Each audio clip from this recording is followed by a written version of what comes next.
Это будет уже 15-й сезон карьеры за молодежку РБ Лейпцига. То есть за команду Red Bull Salzburg, которую возглавляю я, арендую молодых перспективных футболистов РБ Лейпцига и делаю обзор результатов РБ Лейпцига, ну и соответственно следим за ростом этой команды. Что же ждет наши две команды в этом сезоне? Давайте посмотрим. Приятного просмотра! Также, если вам интересно расписание видео или другие новости моего канала, в описании есть ссылочка на группы в Телеграме и Инстаграме. Сначала, конечно же, 5 перспективных футболистов, которых я арендовал, и на самом деле здесь говорить вообще не о чем. У всех футболистов довольно-таки низкий потенциал. На пике у них такой рейтинг, который вообще не стоит внимания, вряд ли они задержатся в этой команде, поэтому переходим уже к результатам. Стартовал сезон у РБ Лейпцига с матча за Суперкубок Германии, где против Баварии они закончили со счетом 1-1, но по серии пенальти 3-4 оказались сильнее. Ну или скорее удачливей. А вот начало чемпионата не задалось, нулевая ничья против Вердера. Но затем победили Хайденхайм 4-1 и с минимальным счетом обыграли Боруссию Дортмунд. Но вот в первом раунде Кубка Германии они вылетают, минимально уступив какой-то не особо сильной команде. Вот это, конечно же, провал. Еще и минимально уступили Юниону Берлину. Но зато ФК Кёльн обыгрывает с разгромным счетом 5-0. Ну и еще одно минимальное поражение, в этот раз от мадридского Реала в Лиге Чемпионов. С большущим трудом, но все-таки одолели со счетом 2-1 грозный Эльферсберг в Бундеслиге. Но вот разгромная победа над Штутгартом 4-0, вот это уже более привычный результат. Еще и удалось переиграть Наполи 3-1 во втором туре общего этапа Лиги Чемпионов. Затем 4-0 переиграли Фрайбург и в близком матче против Штурм Граца в Лиге Чемпионов одержали победу 1-2. Но после этого, к сожалению, сыграли на ничью 1-1 против Ганновера 96, и такая же ничья была против Баварии. Хорошо, что после этого последовала победа над ФК Аугсбургом 2-1. Еще и переиграли шотландские Рейнджерс в Лиге Чемпионов 5-1.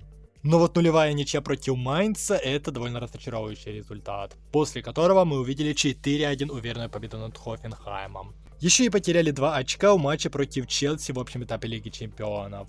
Ну и проиграли Герте со счетом 2-0. Это еще тянется с прошлого сезона, я так понимаю. Так же, как и с прошлого сезона, тянутся результаты против Вольфсбурга. Снова побеждает со счетом 5-1. Но вот Ливеркузенский Байер не удалось переиграть 0-0. Зато переиграли Реал Сосьедад в Лиге Чемпионов 2-1. И с таким же счетом в Бундеслиге обыграли Айнтрахт.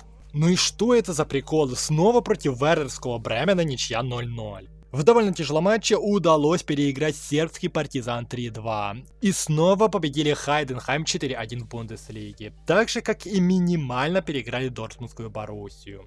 А вот и самый интересный, пожалуй, матч в этой карьере. Впервые пересеклись оба клуба, которые тесно связаны с этой карьерой. И матч закончился победой Red Bull Зальцбурга со счетом 1-4.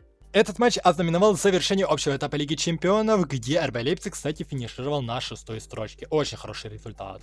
Что не скажешь про минимальное поражение от Юниона Берлина. Затем снова победили Кёльн в Бундеслиге со счетом 5-0. Также 2-1 победили тот же Эльферсберг. Штутгарт переиграли также 4-0. Ну и сумели с разгромным счетом победить Фрайбург дома 4-0. А вот ничья 1-1 против Ганновера 96 меня разочаровала. Что не скажешь про первый матч 1/8 Лиги Чемпионов. Нам досталась местная Бавария, и там такая же ничья 1-1. А после этого мы одержали победу 2-1 против Аугсбурга. Ну и снова ничья 1-1 против Баварии, но это была Бундеслига. Ну а что касается Лиги Чемпионов, то тут снова ничья 1-1. Серия пенальти и 3-4, в этот раз уже в пользу Баварии, к сожалению. С Майнцем 0-5 в Бундеслиге РБ Лейпциг снова допустил нулевую ничью. В отличие от матча против Хофенхайма, где РБ Лейпциг уверенно победил 4-1. Также снова проиграли Герте 2-0, 5-1 переиграли Вольфсбург, нулевая ничья против Байера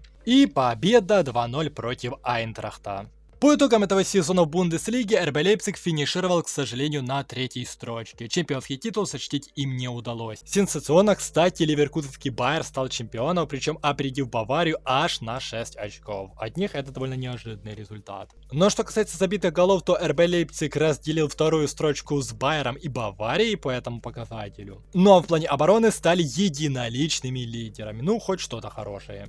Также довольно приятно видеть вторым в гонке бомбардиров Бундеслиги игрока РБ Лейпцига. Правда, здесь он разделил эту строчку с двумя еще футболистами. По голевым передачам игрок РБ Лейпциг есть только на 8-й строчке, у которого 9 ассистов.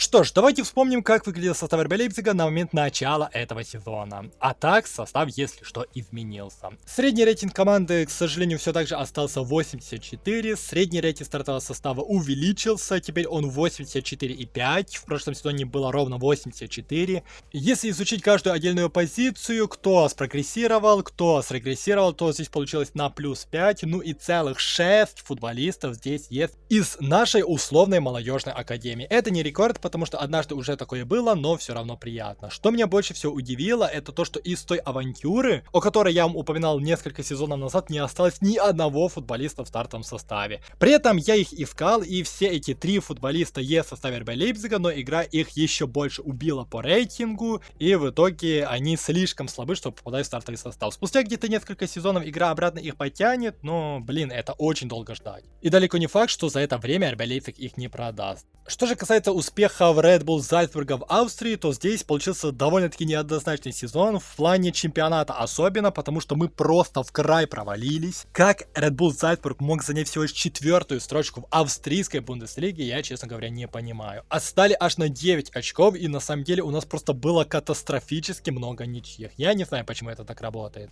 Зато ничего плохого не могу сказать про кубок, потому что 4-й сезон подряд мы становимся обладателями Кубка Австрии. Ну и самое главное, возвращение команды в Лигу Чемпионов. Общий этап мы, к сожалению, провели довольно-таки неуверенно. Всего лишь 17-я строчка, 3 победы, 3 ничьих, 2 поражения. Начали путь с 1/16 стадии, где попали на Валенсию, которую обыграли в первом матче 5-0, во втором матче проиграли им с минимальным счетом. Но тут уже как бы для них было без шансов. В 1/8 мы попали на грозный Ливерпуль и проиграли с минимальным счетом первый матч. Но вторую игру удалось выиграть 2-0. В итоге общий счет 1-2, довольно близкий результат, но мы отправляемся дальше. К еще одному английскому гранду, лондонскому Арсеналу. Первый матч мы скатали на ничью 1-1, а вторую игру выиграли со счетом 3-1. Общий счет 2-4, и снова мы продолжаем свой путь в Лиге Чемпионов.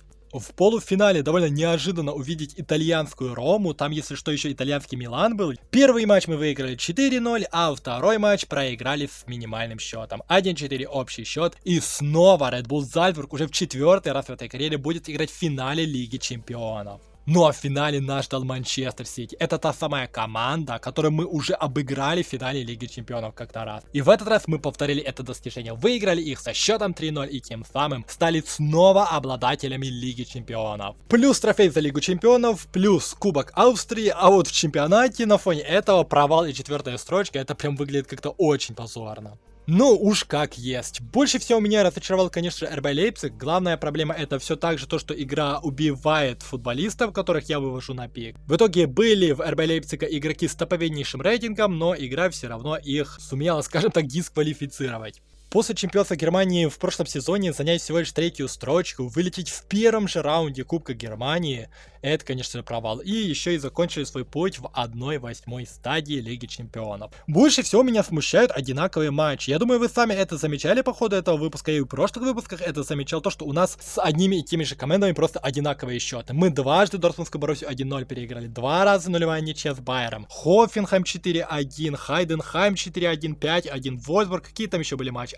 Герти проиграли 2 раза 2-0, Юниону Берлину 1-0 проиграли, 2-1 вот этот клуб переиграли, как он там назывался. Ну, короче, который новичок Бундеслиги. Это просто какой-то бред. Вот так вот получается устроена игра. Если бы я вот так вот со стороны не наблюдал за результатами другой команды, как в этой карьере за РБ Лейпцигом, честно, я бы даже не знал, что такое вообще в этой игре происходит. Ну а что же будет в следующем выпуске, вам предстоит узнать чуть позже. Но, если что, спойлер, это будет не 16-й сезон карьеры. Если вам понравилось это видео, надеюсь, что вы поставили лайк. Также подписывайтесь на мой канал, если вы впервые и хотите продолжать следить за моим контентом. Нажимайте на колокольчик для уведомлений и желаю вам успеха и надеюсь увидимся в следующих выпусках.